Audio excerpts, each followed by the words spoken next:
Everybody, welcome to the earliest alert. Several things to talk about, and we'll get right to it here with the cloud cover today. Mainly high-level clouds, some mid-level clouds mixed in there as well as we head into the heat of the afternoon. But overall, we're still dealing with a decent amount of sunshine as we do the afternoon period. Fairly quiet in our neck of the woods. There is some rain there off to the west, across portions of the Midwest. At front, though, notice everything's going more north than it is to the east because the high pressure over us is so strong that everything's kind of having to go over it into Canada to kind of get to where it wants to. But eventually the high will move enough that we will at least start to feel some influence from it. Temperatures right now running a good 10 to 15 degrees, if not more, above where they were yesterday at this time. So an obvious warming trend is taking place across the Midwest, and we're going to taste of that today and to the coming days, really. The main issue is going to be the front, the one I just showed you. The high is going to be in place, but it is going to move enough that the front will move to the south. The thing is, this front is going to lose a lot of its punch as it feels the influence of the strong high by Thursday into Friday. So it's going to likely peter out. It's not going to have a lot of moisture with it to begin with, but even given a drought scenario, a couple of things you've got to keep in mind. When you deal with high pressure scenarios that are locked in for more than a week at a time like we've been dealing with, you have to usually go slower than what the models indicate on timing of rainfall and go less than what the models indicate as far as amounts. That's a general rule of thumb that seems to work out pretty good for wave country when we track our systems here.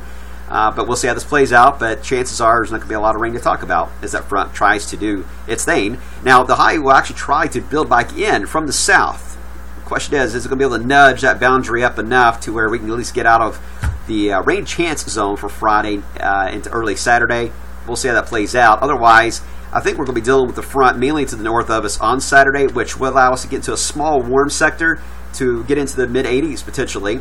And then a band of thunderstorms will then roll in as we head into Sunday or Saturday evening. The models, as you'll see in a second, kind of vary a little bit. Some try to bring it in Saturday midday.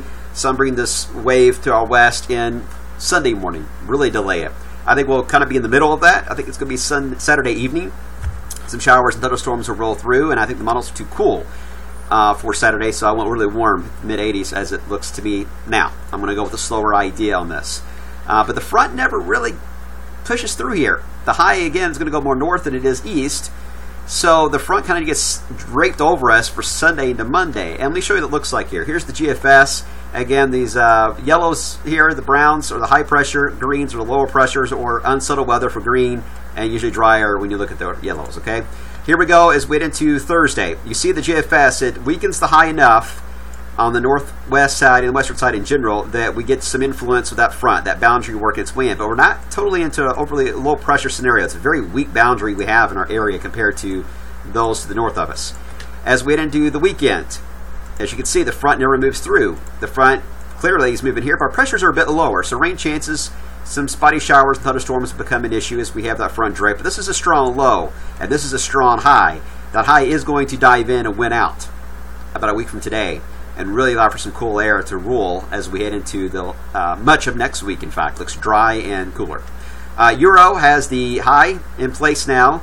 You see that it's not overly low with the pressures at all. Very, very weak with this boundary Thursday and Friday. And I think that's a good way to go with it. I think that's true. I think there will be a boundary, but I just don't think there's going to be a lot to work with here. Now, as we get into the weekend, it sees the surge of moisture on the western periphery there of that where that front is located. The front's actually attached right into here. But you start to see the chance here of rain showing up late Saturday and then into Sunday. Also, notice the tropics become a little more active. Although anything that's tropical in nature with so many strong highs working their way in, they should track north and then quickly go northeast. Still impacting potentially the southeast coast, but I doubt we'll have much of an influence here the way it pans out. Unless this front is a lot slower than expected, then yeah, then you can get a tropical system up to 65. But right now the chances of that are not overly high. But it too has that strong high building in just after that front finally passes in Monday night. In fact, when we look at the models and ensembles, there's GFS and its ensemble, Euro, and then Canadian doesn't have an actual view that far out. But GFS is really dramatic, which is not uncommon. It's got a cold bias anyways, with even its ensemble with the cool blast that comes next week. You can even tell when it's got that little tilt to it here on the Euro, and same thing on the Canadian, that this is going to be a progressive blast of cool air. So Tuesday and maybe Wednesday of next week will be the coolest days, 60s. 40s at night. Some may get close to patchy frost territory in the upper 30s. Maybe. Too early to say for sure. That's a maybe. And then after that, high pressure builds in. where the high is in charge, giving us cool weather. We'll be on the backside of it, though, as we approach mid-month with relatively quiet weather, and then the models try to hint that another surge of cool air may try to build in as we head into around the 17th. The GFS at least tries to hint at it. Your old does too, but nothing dramatic. Overall, it's betting on the idea of high pressure and control of our weather on all the ensembles. So a dry period coming our way, but cool, certainly. And then, as we toward Halloween, signs there from the CFS model, which has done pretty good as of late, but showing the next wave of cool air could dip in here near Halloween or just after that. However, it also indicates we'll warm back up again toward mid-November.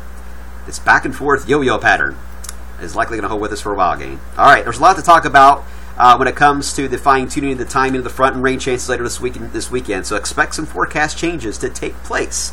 So make sure to stay close to the forecast if you have any outdoor plans or plans in general, and we'll keep you updated. Have a good one.